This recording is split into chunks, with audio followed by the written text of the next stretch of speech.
Siyanibingelela nonke abalaleli nababukeli egameni leNkosi uJesu Kristu. Kulo ibandla likaNkulunkulu makube kini umusa nokuthula okuvela kuNkulunkulu uBaba wethu naseNkosini uJesu Kristu, owazinikela ngenxa yezono zethu ukuze asophule kulelizwe elimbi lamanje ngokwentando kaNkulunkulu uBaba wethu. Makube kuye udumo kuze kube ngunaphakade. Amen. Izwi leNkosi uJesu Kristu leli olalele njengamanje. Izwi leNkosi uJesu Kristu lapho sishumayela khona, sifundise, siphinde sihlolisise imibhalo engcwele ngokwentando kaNkulunkulu kwindodana yakhe uJesu Kristu oyinkosi nomsindisi empilweni zethu. Sizocela kubo bonke abantu abalalele njengamanje ukuthi sonke sibe namaBhayibheli ukuze sonke sizofunda kanye kanye sibe nokuqonda imibhalo engcwele njengoba sifundiswa sishunyayezwa ufinyelela eqinisweni elindlela neqiniso nokuphila izwi leNkosi uJesu Kristu. Kulabo abalalele emva kokulalela abafisa ukubhabhadiswa egameni likaJesu Kristu, nalabo abanembuzo mayelana neBhayibheli, nalabo abanesambulo ufakazi uJesu Kristu oyinkosi nomsindisi esekunikezile ufakazi ukuba ubuthule kuzo zonke izindlebe ezilalele eziyimisele ukuzwa eqinisweni nasemngcweleni ngofakazi bakho, ukuba nixhumane nathi kule mininingwane esiyoyishiya njengamanje. Ngizoqala nge-email address ethi izwilenkosi.ujesukristu@gmail.com, izwilenkosi.ujesukristu@gmail.com, no my cell phone number, no my WhatsApp number la ningakwazi ukuxhumana nathi khona ethi 066 566 9245, 066 566 9245.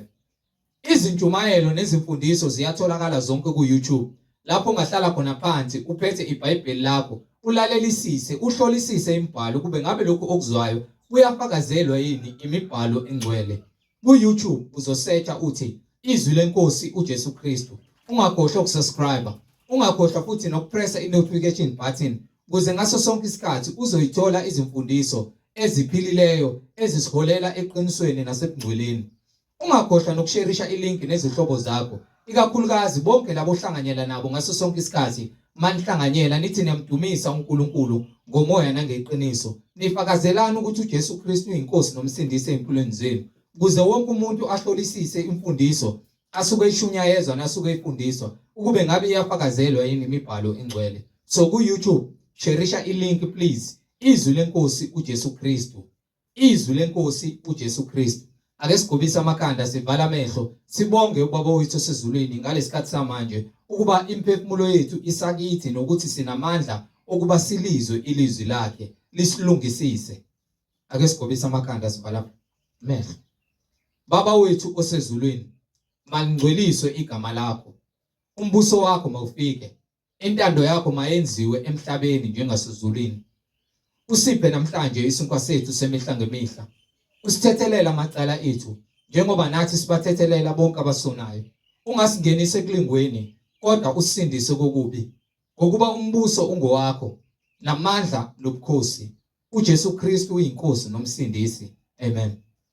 Balaleli nani bazalwane, yamukelana umfowethu uMhlengi Zondi ozobe sihola ngokwemfihlakalo yemibhalo yezwi eshumayela ngeqiniso nangomoya. Sheshisani nithatha amaBhayibheli sihambisane kule ndlela yokungcwele egameni leNkosi yethu uJesu Kristu. Amen.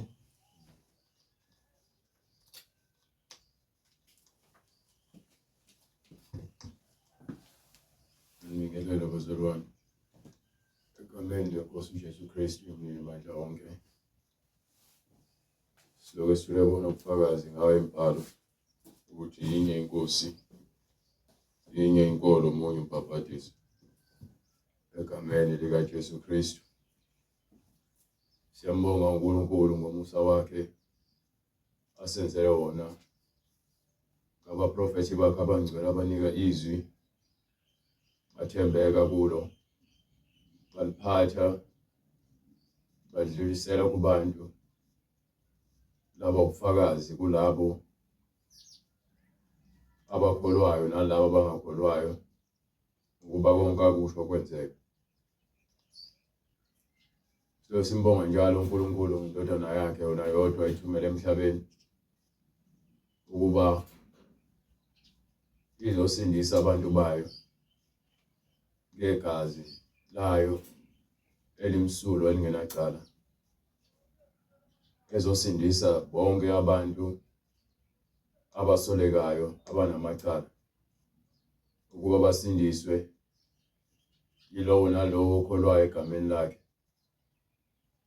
Kungayona intando yomuntu kepha ungumusa namandla kaNkulunkulu bengasazalwa manje ukwentando yabantu nangokwegazi, kepha sebezalwa kabusha ngokomoya, bezalwa uNkulunkulu ukuba uNkulunkulu uzele ukuzolungisa yonke imiphefumulo evumayo ukuthi ke yonile bese yayilungisa. Abantu abasindiswayo abantu abazovuma ububi bezenzo zabo, imidlinzo yabo emibi, bese kuba ukusindiswa, bathole umoya oyingcwele. Kepha ayikho insindiso ngaphandle kokuba wena wamukele uJesu indodana kaNkulunkulu okunguye, ngaye simile, sithola ukuphila okuphakade, sisebenzela ukuphila okuphakade, sinethemba ukuba siyakholwa, sikholwa esingakuboni ukuze egcineni sifinyelele lapho khona singaboni khona. Lapho kukhona uJesu ukhona, singeke safika khona inyama negazi, kepha kufanele sikhazimuliswe uma inkosi sibuye kuzoqoqa ibandla layo. So uma kukhulunywa ngokukholwa, kukhulunywa ngokuthi nje uzwa izwi, ube nethemba kwizwi olizwayo elikuthembisa ukuphila okuphakade, into ongeke uyithole noma ukuphi. Mawuthi uyahamba uya kubantu abakhonza amadlozi batshela ukuthi bafuna ukubuyiswa, bafuna ukugezwa, bafuna ukwenzela imisebenzi. uJesu uma sesifile thina esikholwayo sifela kuye, asidinge imisebenzi, asidinge ukubuyiswa. Uthi isikhathi sokubuyisana isona manje lesi esisinikiwe. Uma ithi incwadi lapha kwincwadi yabaseKorinte sahluko, incwadi yesibili kwabaseKorinte sahluko 5 verse 18, kepha konke kuvela kuNkulunkulu owenza ukuba sibuyisane naye ngoKristu. indaba inokuthi fanele sibuyisane naye ngoKristu. Akusho ukuthi ke sobuyisana naye, sibuyisane naye ngoKristu. Wasinika inkonzo yokubuyisana. Inkonzo yokubuyisana. Manje mase ngifile akusekho ukubuyisana. Angiyi kwabakithi uma ngifile, angeke ngibuyiswe ngeenkomo nangezimbuzi, ngeke ngigezwe sengifile. Ngingawugeza umzimba wami ngamanzi emhlabeni. Sikhuluma ngomzimba kamoya. Umzimba kamoya ugezwa manje. Umzimba kamoya ugezwa manje. Abantu bayazibuza ugezwa kanjani. Ithi lapha kwincwadi yase-Efesu sahluko 5 verse 26 uzo understand ukuba uJesu ugeza kanjani ibandla lakhe. Sahluko 5 verse 26, labo abangazi ukuthi sigezwa kanjani kamoya, utheni uJesu ukuba alingcwelise, ukuba ibandla lakhe alingcwelise, alihlambulule, bese alihlambulule ngesigezo samanzi ngani, ngezwi. ayo indaba. So uma sifuna ukubuyisana noJesu siye kuNkulunkulu, sifanele ukugezwa ngesigezo samanzi ngezwi, ukuze azimisele ibandla elinenkazimulo. Ibandla liyamiswa manje ngokuba ngale kwethuna akho bandla eliza kumiswa. Ithi iBhayibheli abafileyo abanasabelo kwabaphilayo, abafileyo bafe bephila bafa lesonweni abanasabelo uNkulunkulu. Umvuzo wabo isihogo futhi yichibi lomlilo. So insindiso eyabantu manje abaphilayo abafile esonweni abazovuswa uma esho uJesu ke isikhathi siyeza lapho izwi lakhe lokuziwa abafileyo ukhuluma ngabantu abasesonweni aphinda akhulume ngabantu futhi ke abasemathuneni ukuthi ukufa kabili ukufa kwesono ukufa kokuyethuneni ethuneni ke umphefumulo uyathatha uyofaka echibini lomlilo noma uyofaka esihogweni kepha ichibi lomlilo isahlulelo sokugcina sakho konke okuzobe kungamfuni uNkulunkulu noma aphika kankani njengamanje na ke simele ukubuyisana noNkulunkulu ingakho lithi iBhayibheli kwincwadi kaIsaiah sahluko 56 I believe 56 or 55 verse 6 lithi ke wonke lithi nabezizwe no ngifuna verse 55 chapter 55 mfuneni uJehova lithi iBhayibheli mfuneni uJehova akwazi ukumfuna sowufile uJehova uyabona manje mawufile esonweni usasezinhlongweni zokufa kwasesonweni usengamfuna uNkulunkulu atholakale ngokuba inyama isahlangene nomphefumulo so ngalesikhathi inyama isahlangene nomphefumulo usanethuba lokuba umfune uNkulunkulu esonokutholwa esenakutholakala nimbize eseseduze umbiza kuphi eseseduze so ngale kwethuna so uhambe kakhulu kuyena usukude kakhulu kuyena njengamanje njengoba inyama isahlangene nomphefumulo usanethuba so uma ethi hlukana nemsebenzi yobumnyama uyahlukana naye uze kuyena ekukhanya omubi makashiye indlela yakhe isifebe makashiye indlela yakhe isidakwa makashiye indlela yakhe amimanga makashiye indlela yakhe isihlebi makashiye indlela yakhe umthakathi makashiye indlela yakhe isiphingi makashiye indlela yakhe isangoma makashiye indlela yakhe ushembe makashiye indlela yakhe Roman Catholic Church makashiye indlela yakhe ZCC makashiye indlela yakhe inyanga makashiye indlela yakhe makashiye indlela yakhe nowenza okubi imicabango yakhe umbulali ashiye indlela yakhe owenza okubi makashiye imicabango yakhe shiya imicabango kulemicabango esidla nsuku zonke bengikhuluma ukuthi uJesu uzosindisa abantu kwimphefumulo yabo ekesonweni elimele abantu abalimele ngokwesono isono siyalimaza siyakhubaza isono singakwenza uhlale kwi-wheelchair spiritual usho ukuthi ke mawuhleli kwi-wheelchair spiritual awukwazi ukunyakaza fanele uhanjiswe mawuhanjiswa awuhambi ngentando yakho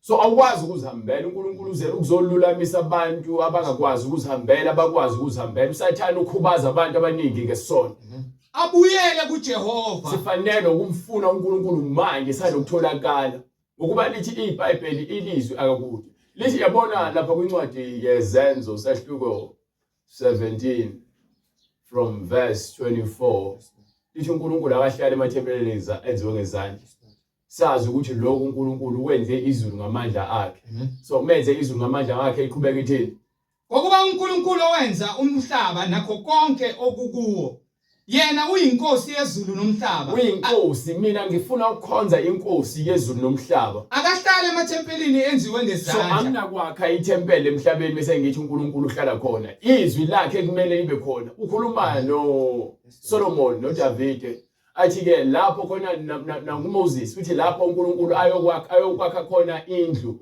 abeke khona igama lakhe haleluya ubeka igama lakhe so vele maningi amabandla yebo aseqanjwe egameni lakhe yayindaba kepha ngaphakathi akwenziwa imisebenzi yakhe indaba inemsebenzi mzalwane sidila nemisebenzi kakhulu njengoba ngishumayela nje ngidila nemisebenzi ekumele ngiyenze ukuze ngipheleliswe kuyena engishumayela ukuthi nabanye abantu bayenze ukuze bapheleliswe kuyena ngakho ke uma sibizelwe ekuthethi sizokwenza imisebenzi sibizelwe ukuba sizokwenza imisebenzi mawubizwa ngenceku noma ngesisebenzi uzosebenza mawubizwa ngenceku uyisisebenzi mawubizwa ngesikhonzo uzokhonza kanjani na ngomoya nangeqiniso futhi unikele futhi umzimba wakho ekutheni wena wenza izinto ngokomoya nangokweqiniso futhi akakhonzwa ngezandla zabantu ngokungathi udinga utho so noma ngabe yini ongayakha wakhe isithombe noma umfanekiso noma isithixo usifake emqaleni noma usifake ephaketheni noma usibeke ekhaya noma usifake ekamerweni noma usibeke odongeni uthi uNkulunkulu wakho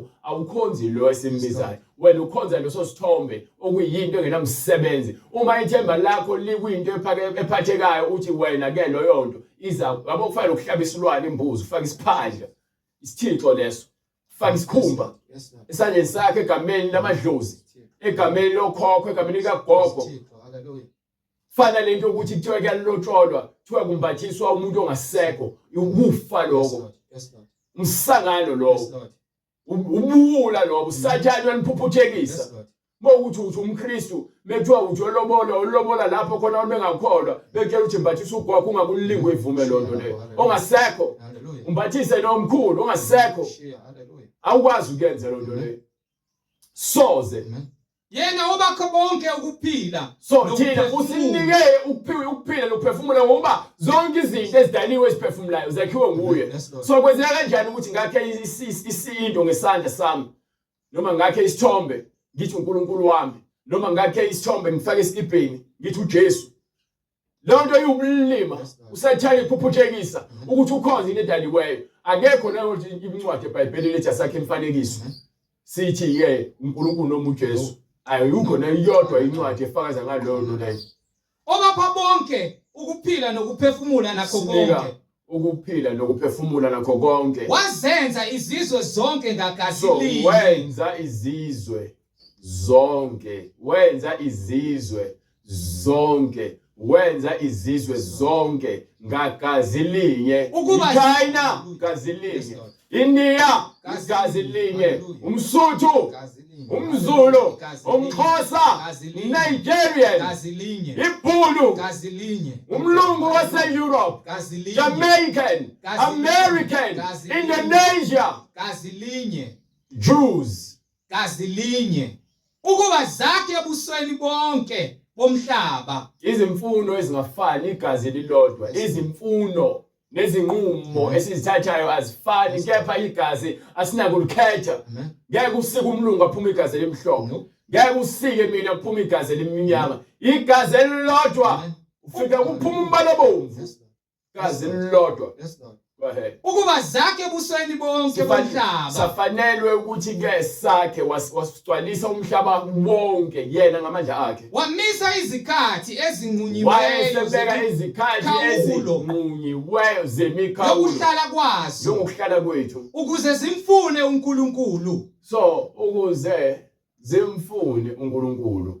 Ingabe zingamuzwa yini? Uma kwenzekane. Zingamuzwa nje. Uma kungenzeka zimfumane ngokuba ingani kakude kulowo nalowo kithi. Akakude kulowo nalowo uNkulunkulu akahambi ngezizwe ukwenzile ngosizwe sakaJuda isizwe sakaIsrael ukuzahlulela nje abantu bakhe ukuthi abantu bakhe ufuna abaphile banjani. So laba bantu bayisibonelo sokuthi abantu bakaNkulunkulu bafanele ukuphila kanjani. Uma uze emngcweleni uzolandela kulezi mfundisi ababenikiwe laba bantu ukuthi bazilandele.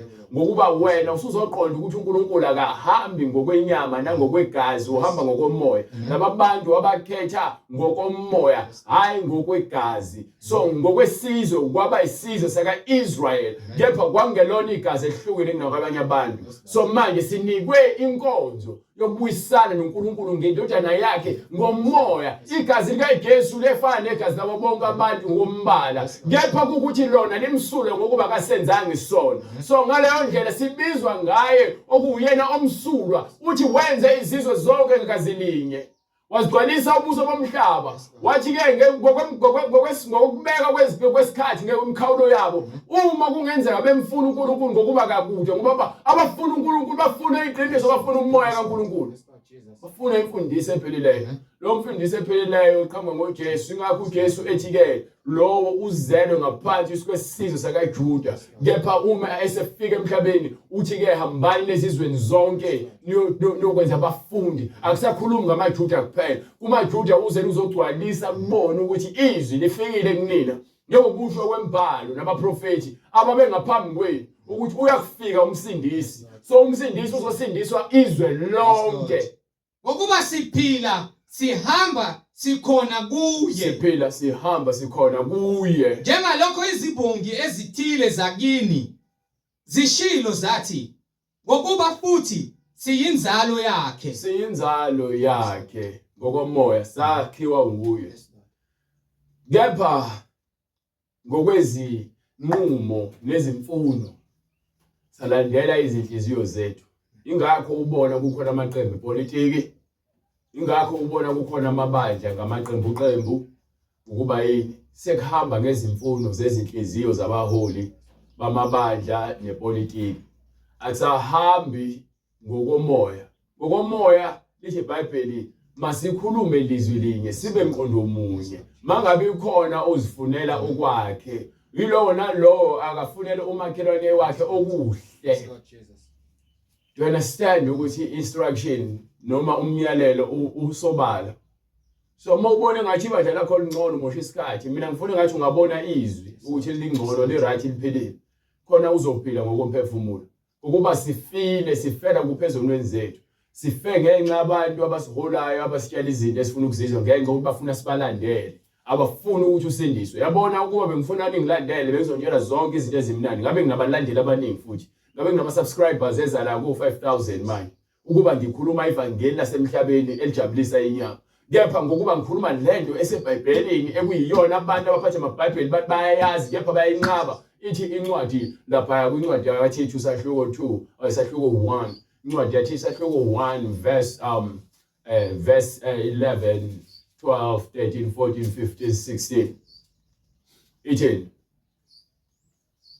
Abamelwe ukuthuliswa. Abantu abakhuluma izinkanuko zabo lithi iBhayibheli bafanele ukuthuliswa. Abachitha indlu iphele. Bachitha ibandla likaJesu liphele. Befundisa okungafanele ngenxa yenzuzo embi. Bafundisa izinto ezingafanele ngenxa yenzuzo embi. Omunye kubona. Umprofeti wakubo. Washo wathi abasekrethi bangabaqambi manga njalo. Abantu basemhlabeni. Abantu bala eGeorgedale. Ibandla lakamoya. Bangabaqambi manga njalo. Abantu bakaShembe. Bangabaqambi manga njalo. Abantu baseKZN. Bangabaqambi manga njalo. Abantu baseGoli. Bangabaqambi manga njalo. eSwazini. Abangabaqambi manga njalo. eMpumalanga. Bangabaqambi manga njalo. eCape Bangabaqambi manga njalo. eEastern Cape. Bangabaqambi manga njalo. Baningi osolwazi bamanga. Abaqamba manga njalo. Izilwane ezimbi. Lithi iBhayibheli izilwane. Angikhulumi ngabalandeli. Abalandeli baphenduka izilwane ngenxa abaholi abayizilwane. Nina niphenduka izinunu emva kwezilwane. Iziminzi ezivilaphayo. Izidakwa, isiminzi sidakwa ezivilaphayo. Abantu abathanda ukudakwa uphuzo kuphela. Emva kwalokho ukuthi nina imphefumulo yenu ikuphi abanandaba. As long as ihamba ngemoto enesonto emhlanje. As long as enemali ephaketheni ibank account yakhe inezinamba eziningi. Lokho ke ikona okuyisibusiso kubantu bonke abalambele okwenyama. Kepha laba abalambele kwamoya abanankinga nezinamba zasebank. Banenkinga nokuthi ngabe izinamba zami zasezulwini ziya-add yini. Lokho bufakazi buqinisile. Ngikhuluma ngezinombolo zasezulwini, ngikhuluma ngezinsuku zakho zokuphila ezulwini. Sinofanele ukuphila ezulwini kwangona phakade. Leza sebank ziyaphela lemhlabeni. Lokho esezulwini okwaphakade. So uma izinsuku zakho zingande ezulwini, izinombolo zakho ziphelela lemhlabeni. Uzoba nezinombolo eziningi ebank, yebo. Bazokushumayeza ivangeli eziwasho, yebo. Bazokunika ivangeli lempumelelo, yebo. Uzoba nemali ube sicebi lemhlabeni, yebo. Kepha ezulwini awunayo indlu, yebo. Awunayo indlu. Idokodo lakho lemhlabeni ethuneni nasesihogweni. Isiphetho sakho ichibi lomlilo. Bonke abantu abathi abalisaba ivangeli le ntshumayelo yensindiso bathi bona bahamba ngevangeli labafundisi basemhlabeni bazosala nabo lemhlabeni. Ngakho ke bayalisise. So manje umsebenzi wami yayizwa indaba ukuthela iBhayibheli. Mina ngikhuluma iBhayibheli mina. Mawuthi ufuna ukuzwa ukuthi ngikhuluma ukuthela. Wawuthi ngemshadweni ngikhuluma iBhayibheli. Ngoba yini yabona iBhayibheli lona elingakha umuzi kaNkulunkulu.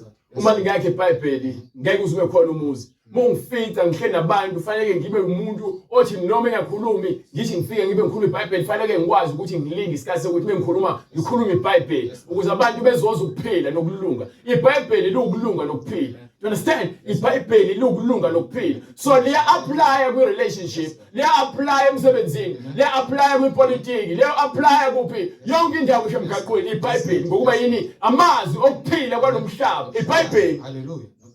Hallelujah. Manje uma uthi wena ulufuna iBhayibheli ulufuna uma uthande futhi ufuna ukukhohlakala. Yes Lord. Yes Lord.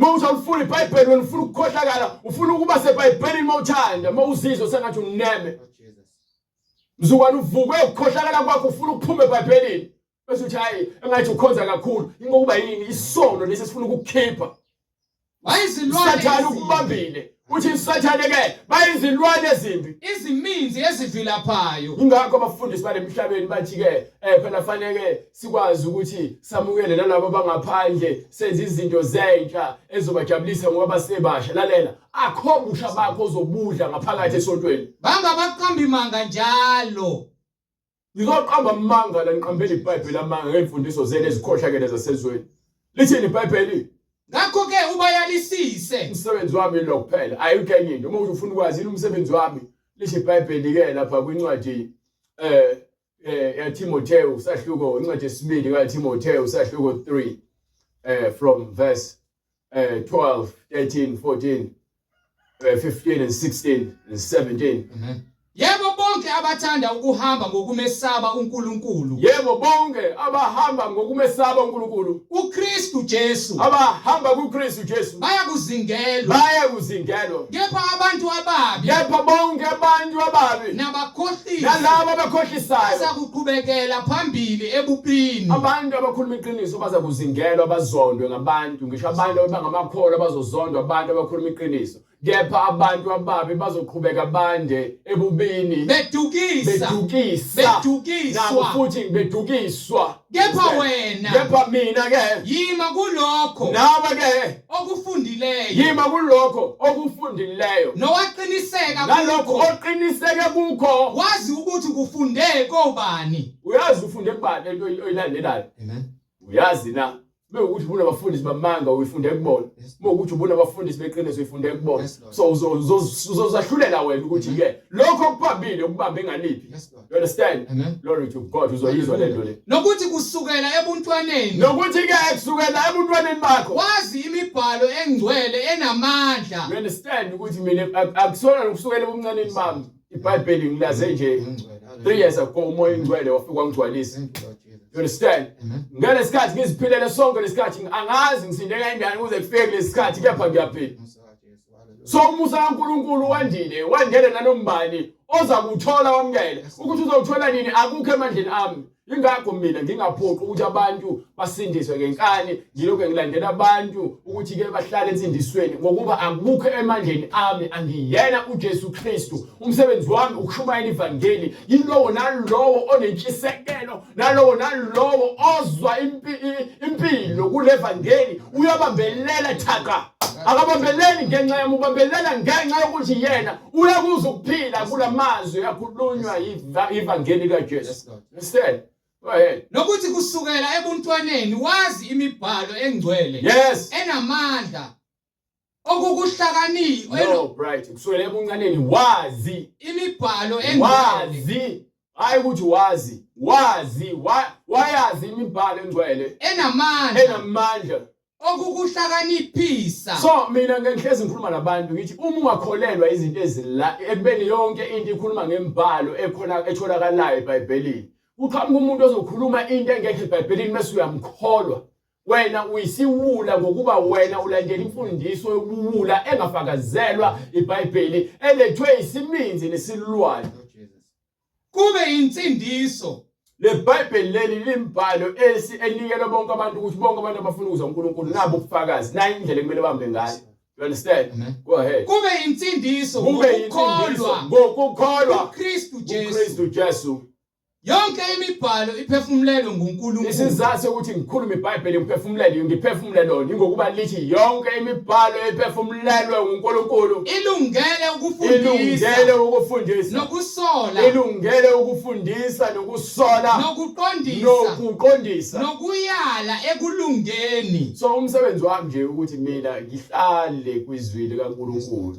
ngihlale kulona kunjani noma kunjani ngihlale kulona asike isikhathi sokudlala ebungcweleni yazi ukuthi uyabheka ukuthi yini ongathi udlala ngayo ayikho awekho ama toys ebungcweleni uma ufuna ukudlala dlala ngamahubo ucula amahubo khonza uNkulunkulu udlalela ngasemkhulekweni ukhuleke uNkulunkulu dlalela ngasezwini lakho ufunde lona ubone ukuthi kuzoba njani awudlalele ngakulezo zinto why ubusy ufuna ukudlalela kuma Netflix, ufuna ukudlalela kuma TV games, ufuna ukudlalela kuma games efonini. Why ufuna ukudlalela otshwaleni? Why ufuna ukudlalela ekufebeni nasemangeni? Why ukhonza ukudlala kakhulu ukuthi usindisiwe? Uyini indaba zokudlala njalo ebusinde ensindisweni? Yisho ukuthini leyo nto leyo? I-competition kusho ube serious kakhulu. Kusho ukuthini ukuba serious kakhulu? uNkulunkulu akafuni simfune inhliziyo zethu zonke. Isikhathi sokudlala kukuphi eBhayibhelini kuthiwa sikhona sibe nesikhathi sokudlala. Phela vele usashale simnika indawo ngama excuses sizinika wona thina sizikhohlisa. Siphuphuteka sizitshese sihlakaniphile. Ukuze umuntu kaNkulunkulu aphelele. So le Bible lokuqondisa umsebenzi wami njengoba ngimlala mina ukuqondisa ngaphakathi ebandleni ngoba ukwahlulela eqala ngaphakathi ebandleni. Sizana ukuthi ngithi ngahlulela izwe ekubeni ke la ngaphakathi ebandleni ngigcolile. Fanele sikhuculwe lensile egcwele la enhliziyweni zethu nakonembeza bethu nemiqondo yethu ezitshela izinto ezingekho. Sinakho ukuzitshela izinto ezingekho. Lokho kuhambisana nempakamo ukuthi uhlale entweni engekho uzuyenza ibe khona. Into engekho.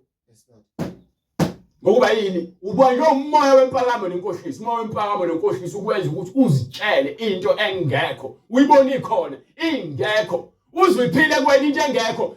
Into engekho uyibona ikhona ngoba yini usubhajiwe kulomqondo lo. Wento engekho ikhona. Wento ekhona ingekho.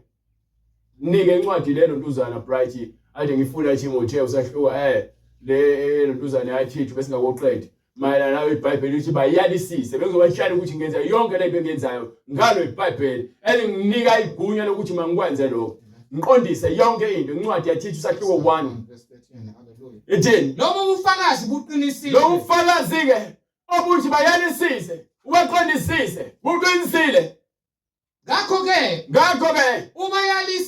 ubayalisise ukuze baphile ekukholweni. baphile kuphi Ekukholweni. ungakholwa ivangeli elibhalwe phansi eBhayibhelini ufune ukunikela ngo500 konke uzothola izibusiso moshe isikhathi sakho unikela ngokusenhlizweni yakho but waqala nje umfundisi wathi ke wena fanele unikele ngemali engaka ukuze izibusiso zakho zibe ningi fanele ukutshale kangaka na ukuze uvune kakhulu lo umfundisi uyakudakelwa udakwe amanga kaSathane udakwe yiwayini lentukuthelo Benganaki ngithi mina lo mfundisi lowo okutshela ukuthi wena fanele uqale kwimali engakanani ukunikela uyadakelwa uyadakwa udakwe umoya kaSathane iziminzi ezivilaphayo. isiminzi siyadakwa mawuphuza uzudakwe uphuzo oludakwayo baphuza amanga kaSathane webazonifida wona badakwe amanga kaSathane Izilwane ezimbi. bonke abantu abathi ushembe wathunywa uNkulunkulu njengoMoses badakwe umoya kaSathane amanga bonke abantu abathi ibandla likamoya umqalisi wakhona uyena owathunywa ukuthi azosindisa abantu abamnyama njengoMoses ngokuba thina siqhamuka kwisizwe sikaKhanani nesizwe sikaHam ngokuba baqalekiswa thina siqalekisiwe thina abantu abamnyama labo bantu badakwe amanga kaSathane bonke ukudakiwe usuku udidisekile Ubayalisise. ingqondo yakhe isuke ingaqondeli lutho modakwe kakhulu ingqondo yakhe isungadakwe ingasaqondeli lutho bathi inhlamba ukudakwa anginiyaphuza ndakwe sekuyicala manje ngitshela amadakwe umoya amanga anginiyiphuza utshwala ndakwe niphuza ogoloko niphuza imoya kaSathane ugoloko spirit Namanga yadakwana. Hallelujah. so kanjalo ke namanga abona abantu abaningi beze begcwele iziba ngisho abantu bakhubazekile bakhubazeke ukuthi abasakwazi ukwenza lutho ngenxa yamanga agcwele imizimba yabo nenhliziyo zabo Hallelujah. so nidakwa amanga adakwa na vele izidakwa zamanga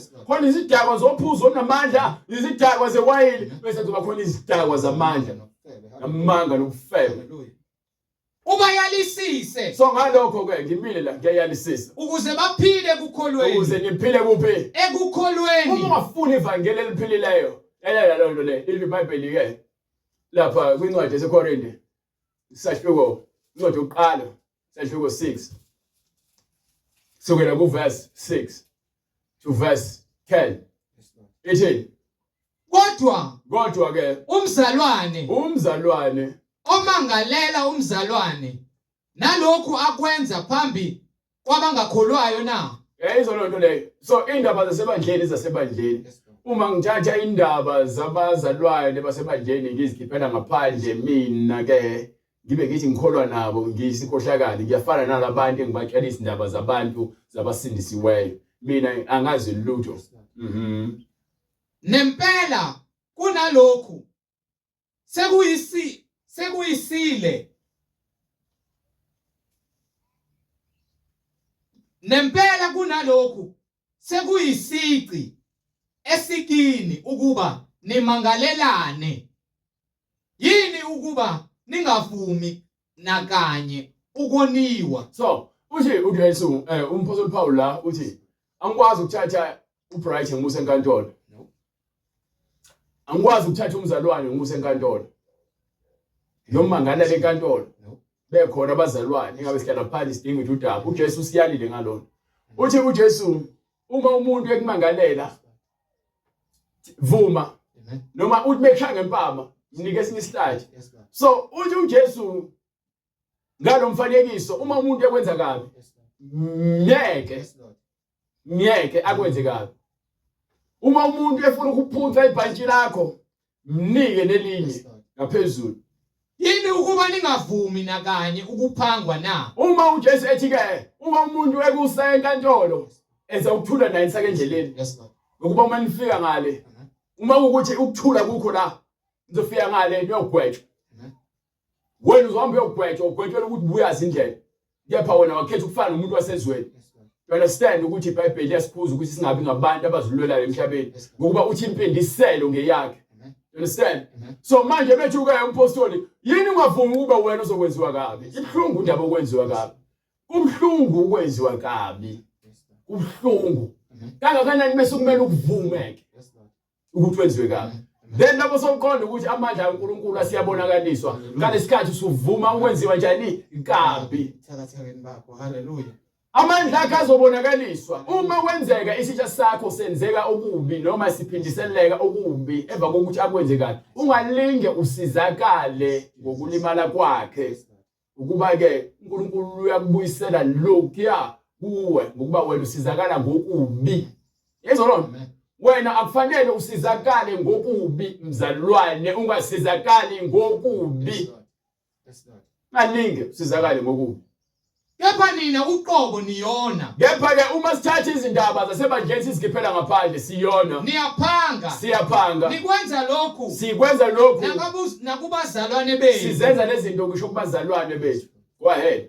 Kepha kanazi yini ukuthi anazi yini ukuthi abangalungile abayikulidla ifa lombuso kaNkulunkulu. uthatha kanjani izindaba zasembusweni kaNkulunkulu uzise kubantu abangeke bazinuke nabantu abangeke baze balidla ifa lakhona. Ningadukiswa. Lalela ungalinge udukiswe. Nazifebe. Izifebe ngeke zilidle ifa lombuso kaNkulunkulu. Nabakhonza izithombe. Abantu abakhonza amadimoni amadlozi nezithombe ngeke balidle ifa lombuso kaNkulunkulu. Naziphingi. Abantu abaphingayo beshiya imishado yabo beyolala ngaphandle belahla abafazi babo amadoda eshiya abafazi beshiya amadoda abo beyolala ngaphandle ngeke baze bahambe bayongena embusweni kaNkulunkulu. Nazihlobonke. Amadoda lalana bodwa ngeke aze alale angene embusweni kaNkulunkulu. Nabesilisa abalala naye. Izihlobonke amadoda amadala. Njengoba usuku ufika ejele lo muntu shosho unenkosikazi waboshwa lobugebengu bakhe noma uyindoda afuna nje ukukudlwengula isihlobonke leso. Uba yini ufuna le khona engakwazi ukuthi afake khona umphambili wakhe ukuze akhiphe lento emhluphayo. Bese kuzoba amadoda amadala ngisho abafundisi uqobo babhizi badlwengula ingane zabafana umfundisi indoda eshadile. Abanye bafuna ukushada njengoba basemaromini kuthiwa bangashadi.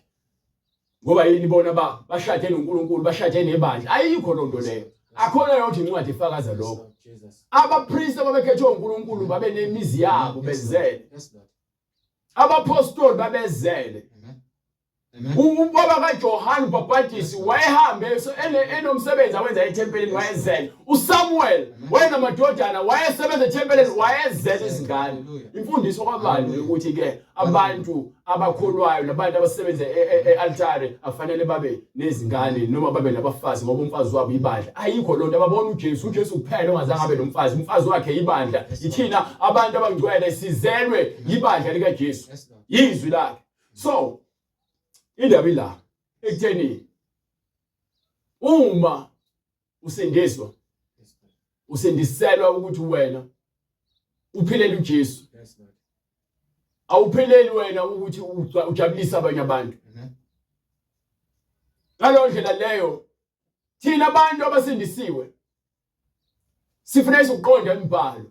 Umuntu wesilisa ongenayo umfazi bese ushadile, bese uhola ibandla, athi umfazi wakhe ibandla, bese adlwengule izingane zabantombazane noma zabafana esontweni. Isikhohlakala leso. Hallelujah. Lo muntu lowo ithi yenzeka lento ngaphakathi esontweni abantu bathule balobe bevukela isithunzi sebandla noma isithunzi sikamfundisi. Isikhohlakala leso ufanele ukuyoboshwa. Asuke phakathi kwabazalwane ngoba yena uzogcwalisa izinkanuko zakhe. Izihlobongi ngeke zingene embusweni kaNkulunkulu. Amadoda lalana wodwa, abafana bakhanukelana, nabesifazana bakhanukelana bodwa, abalalana bodwa beshiya imvelo yoNkulunkulu ayidalile. uNkulunkulu akasidalanga ukuthi sifebe njengoba lithi iBhayibheli. Udalela ukuthi singene emshadweni. Uqala ukulala kwakhe emshadweni. Uthi kuhle ukuthi indoda ingamthinti owesifazane. Kepha ukuze sigweme ubufebe nenkanuko, yonke indoda mayibe nomfazi wayo, nomfazi makabe nendoda yakhe emshadweni. Hallelujah. Hallelujah. So usathana ufuna sishiyiseleke kwinkanuko yokuthi thina yofela nomshado ayigeke. Mina ngifuna ukulala manje. Usulele manje kwaphela into osuyitholile ngokuba phela akho mvuzo ngocansi ngaphandle kokuzalwa kwabantwana ukujabula embhedeni umshado. Hallelujah. Usathane ufaka kumoya ukuthi ukwenza izinto, uwenza udlale ngomzimba wakho ugange ngawo, egcineni uzisole ngoba lento oyenzayo ayinamvuzo. Bathi uyenza ngoba ijabulisa imizwa nenkanuko okwesikhashana. Uyazi injabulo esikhashana iza nokuzisola ongapheli. Kepha ukuziqoqa okwesikhashana kuza nomvuzo nakhona futhi ongapheli wokuthula. Impilo yakho ungabi nako ukusoleka. Ungabe ikhulunywa ngezinye izinto lokuhlabe ukuthi yazi mina lo. Akube ukuthi sokuvumile ukusakwenza. Kunokuthi yazi lokubaleka ukuthi yazi yayimina lo. Yazi indaba yagwaye. Yazi utshwala. Yazi mfebe, yazi injwaba. Yazi amanga.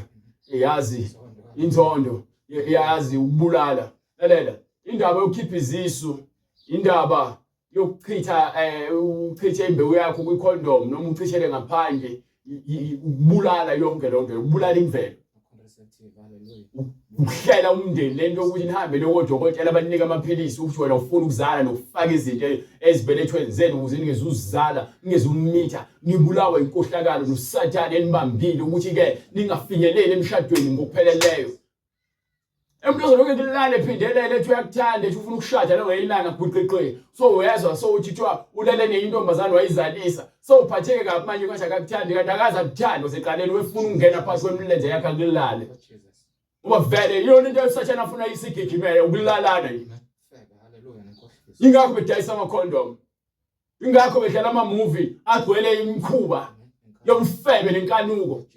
Ingakho abantu abaningi abafana amantombazane bathi bengena kwezomjolo noma kwezobudlelwane beze nemiqondo yezinto abazibuka kwi-TV. Bafuna ukuzozi-apply emjolweni zifike zingasebenzi ngoba zinako ubungcwele.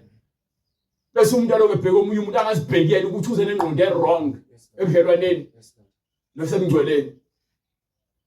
Ama-movie anikhohlisa nje, anikhohlisa kakhulu. Anidukisa ama-movie. Ingakho ngicwela imiqondo ubufebe nenkanuko yokufuna ukulala. Ukuba vele uSathane ushumayela ukuthi ligcwala inkanuko, abafana bamachama, amantombazane amachama, yonke into amachama. Basexy. Ngambona ngamthanda ngosuku lokuqala. Amehlo akhe, amashiya akhe, indlela akhuluma ngayo, ihwanqa lakhe. Ubufebe lobo. Ngambona ngamthanda usuku lokuqala kanti bengimbheka ngabona isitho sakhe, ngabheka ama-hips, ngabuka ifigure yomnyovu, ngase ngibuka amabele ngabona ukuthi intombi le. Awuzange wena uthande umuntu odaliwe uNkulunkulu. Wena udalwe uthande udaka uNkulunkulu alibumbile. Thanda udaka. Kunezinto ezibhlungu uSathane asifaka kuzona. uNkulunkulu afuna ukusikhipha kuzona. uNkulunkulu ufuna siphile ngokomoya, uSathane ufuna siphile ngokwenyama. So wonke umuntu ozaholwa inyama osathi mebona ubuhle abone enyameni, angaboni kumoya. Siqela sikaSathane leso. Wonke umuntu osezwe ukuthi yena usaholwa inkanuko yokuthi angene ocansini, isiqela sikaSathane leso. Aningi. Incwadi yaseKorinte sahluko verse 9. namasela Amasela ngeke aze alidle ifa lombuso kaNkulunkulu. nabahahayo Abantu abahalayo ngeke baze balidle. nazidakwa Lalela umuntu uzothi manje mangihalela iKFC ngeke ngingangena ezulwini no. Ungahalela ukudla. Bathi ungahalela ukudla kwamakhelwane wakho. Amen.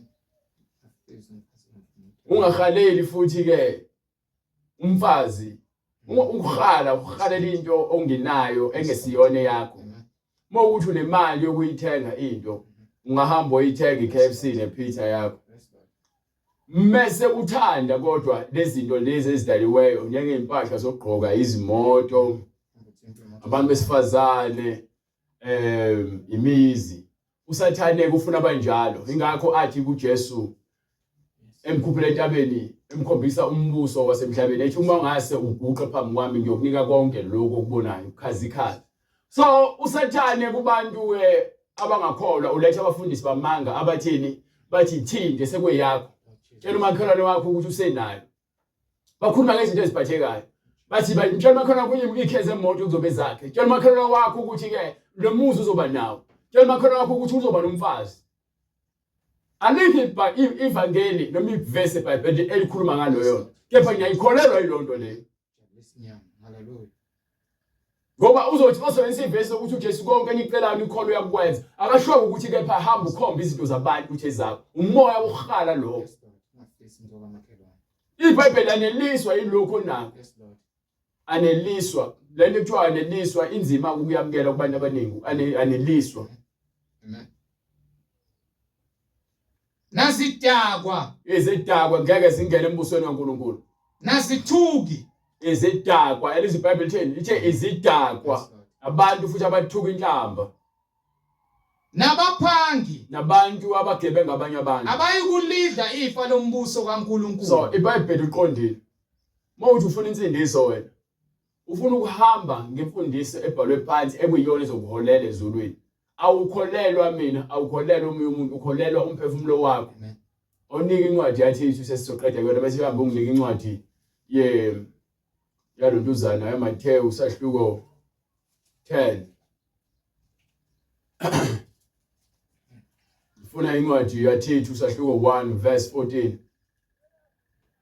Benganaki izinganekwane zabaJuda. So sithi iBhayibheli siniyalisise ninganaki izinganekwane nezinsumansumane ezikhulunywa abantu ngokwezinkanuko zamaJuda Nemiyalo nezinsumansumane nezinganekwane zakaShembe abafulathela iqiniso nemiyalo yabantu abafulathela iqiniso kwabahlanzekileyo konke kubona kuhlanzekile. bonke abantu abambulelekileyo iqiniso konke kuyiqiniso Kepha kwabangcolileyo kepha kubona bonke abantu ababanjwe iveyili yenyama bonke kubona kungcolile ngoba bawuholwa izinkanuko zabo nabangakholwayo nalabo bangakholwayo. akukho lutho Ayikho oluhlanzekileyo into kubona ungayikhuluma uthi iqiniso ayikholwe konke kubona bathi nje into engekho umsangano kwasha kwacima ukholelwa ukuluka kwenzayo ku right angithi nangu uJesu waphendula amanzi aba yiwayini akazange udeki bathi uJesu yathi bathi izidakwa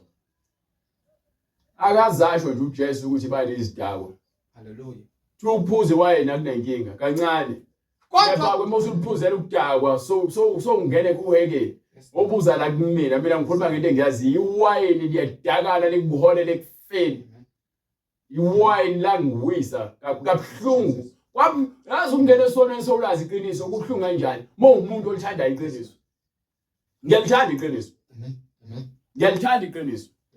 Ungena kwami esonweni kwenza inhliziyo yami ibe buhlungu hayi ukuthi ibe buhlungu ibe buhlungu ungazi ukuthi uzokwenza njani yini ekumele uyenze ukhale ukuphuma izinyembezi uzikhiphe zonke ukhale ucela uNkulunkulu ukuthi akuthethelele ngoba yini uyenza kulento enzile ibuhlungu.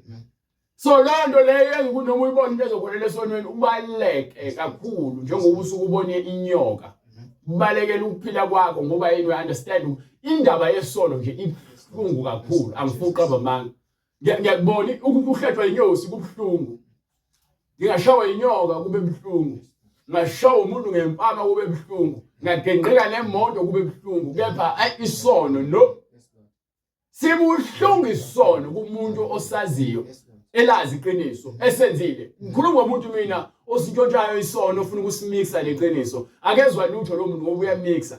Kepha umuntu olazi iqiniso uma enze isono uyezwa emphefumulweni wakhe ukuthi uyalimala kakhulu. Amen. Ukhona kaNkulunkulu. Ngoba iqiniso likhombisa amandla kaNkulunkulu empilweni yakho. Kepha mase lisuka iqiniso kuwena sekukhombisa ukuthi wena awusenawo uNkulunkulu. So uma ungena inkinga nokuthi wena ube sesonweni ubona lapho ukuthi umngcwele abukho kuwena.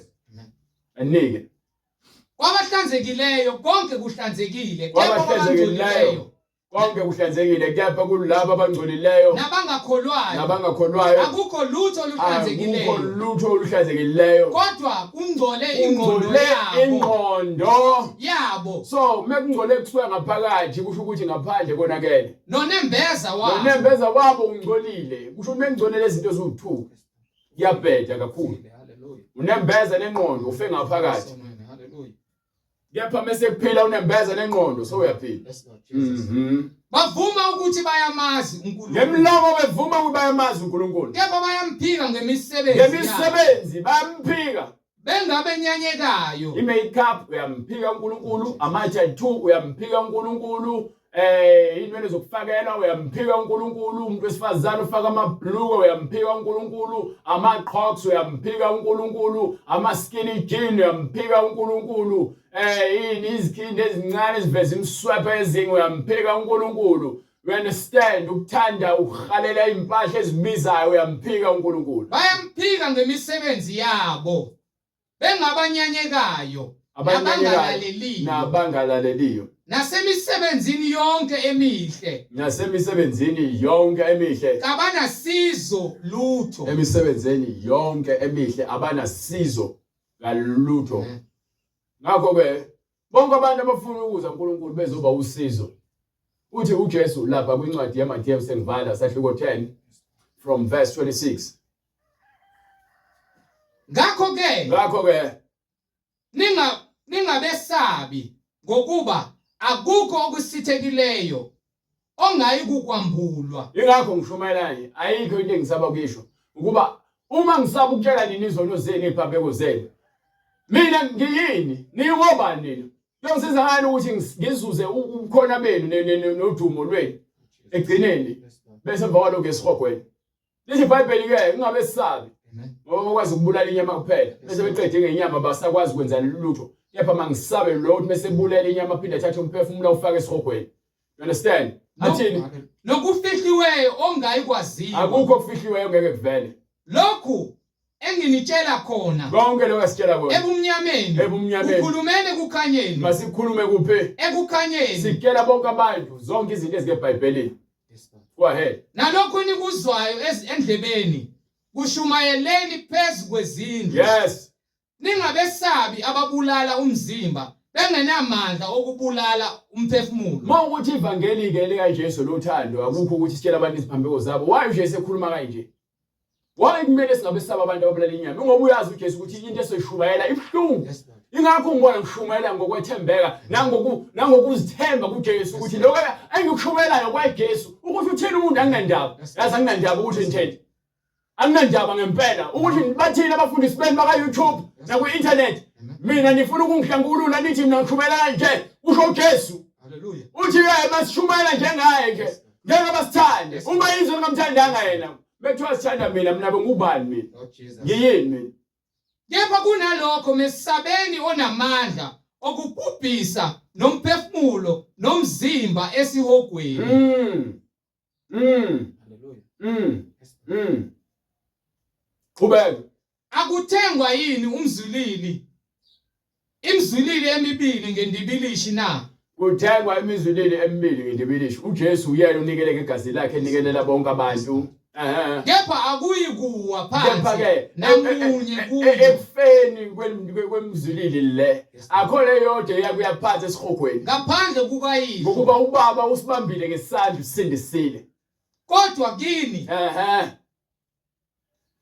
zibaliwe nezinwele zonke zekhanda Wazi lenu. konke ngathi.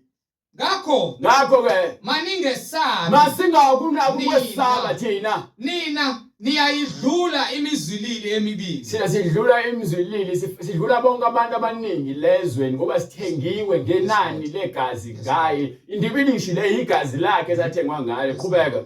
Ngalokho ke Ngakho ke yilowo naloyo Yilowo wayivuma nalowo. phambi kwabantu uma ngimngayinje ngivuma uJesu ukuthi utshela abantu ubahlukayo nezibhambeko zabo, ngitshela abantu uJesu ngiyamvuma ukuthi uyiqiniso uyena ungitshele namhla ngihlukayo nemisebenzi yami. Ingakho ngithi isono sibhlungu ngoba sengiyamazi uJesu. Uma ngenza isono kubhlungu enhlizweni yami ngoba iqiniso selinendawo. So mengukuthi ngifaka mina ke amanga nenkohliso nosono ngilimaza le ndawo le iqiniso ehleli kuyona.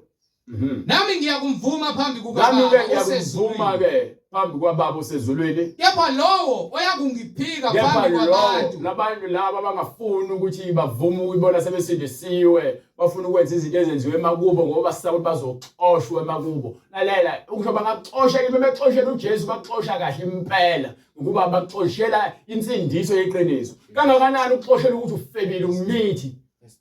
Niyahamba mekuthiwa ke hambani nifebile. Mekuthiwa ke uJesu niyamphika uJesu nithi hayi ke ngizosifaka isiphandla ayikho inkinga. Hayi ke ngizovubela nami ngizoyidla lenyama le.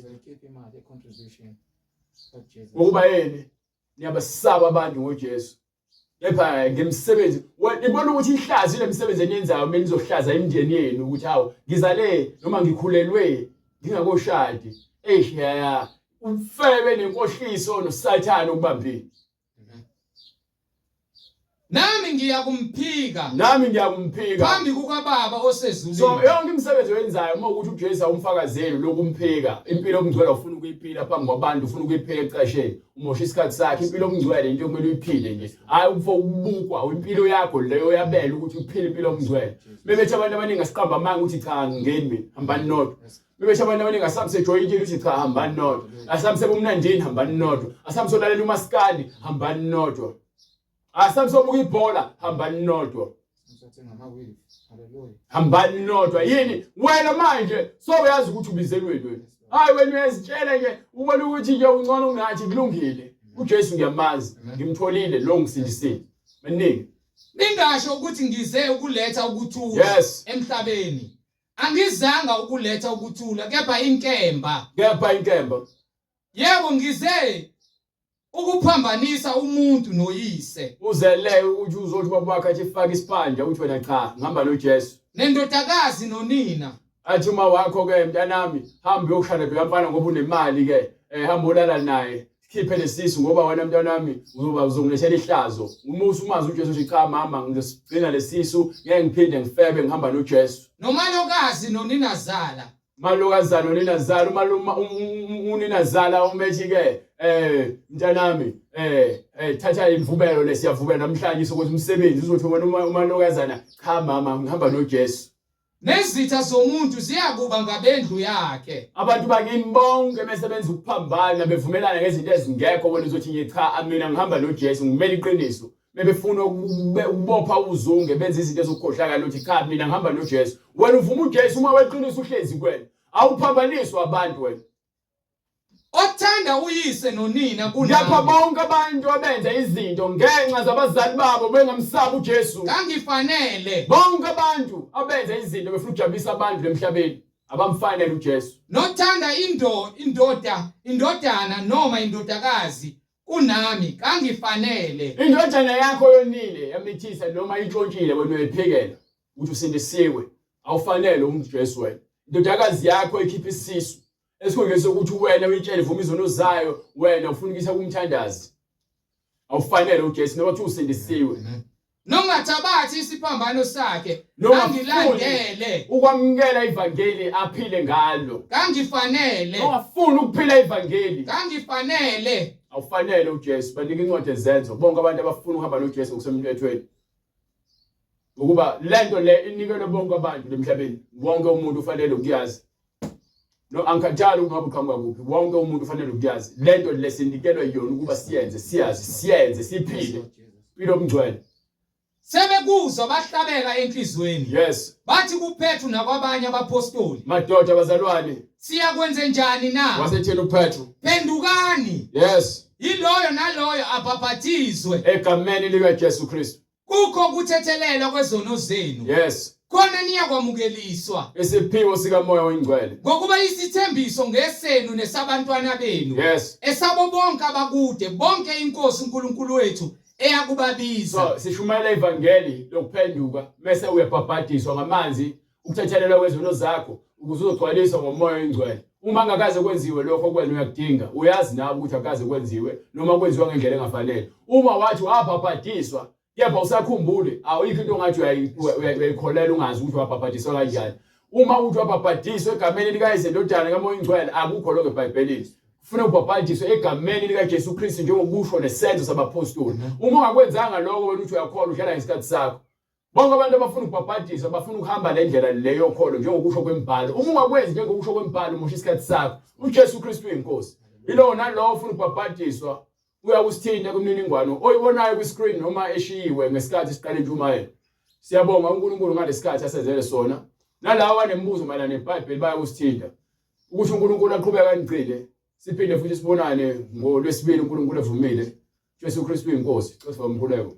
Baba egameni lenkosi yethu Jesu Kristu uNkulunkulu onamandla siyalibonga izwi lakho Nkosi eliletha ukuphila empilweni zethu. Siyalibonga izwi lakho Nkosi elisipha amandla okuhlolisisa Nkosi yonke imisebenzi yamanga neqiniso ngokuba izwi lakho Nkosi uJesu liyiqiniso liyindlela Nkosi yokuba sihlolisise yonke imoya yamanga siyiphike silahle imisebenzi yokufebe nenkanuko enyameni silahle yonke imisebenzi yenyama Nkosi engenakho ukuphila engenayo inzuzo ngokamoya kaNkulunkulu ngokuba inyama ayinakho ukumthokozisa uNkulunkulu ayinakho Nkosi ukujabulisa wena Nkosi uJesu Kristu. Siyakhuleka egameni lenkosi uJesu Kristu ukuba siqonde Nkosi sigcile ngakho konke ukulunga okukuKristu Jesu ngezwi lakhe linamandla. uJesu Kristu uyinkosi nomsindisi. Sithatha udumo namanje uNkulunkulu wena wedwa uhlezi esiqaleni sobukhosi egameni likaKristu Jesu yena yedwa uyinkosi nomsindisi manje naphakade. Amen.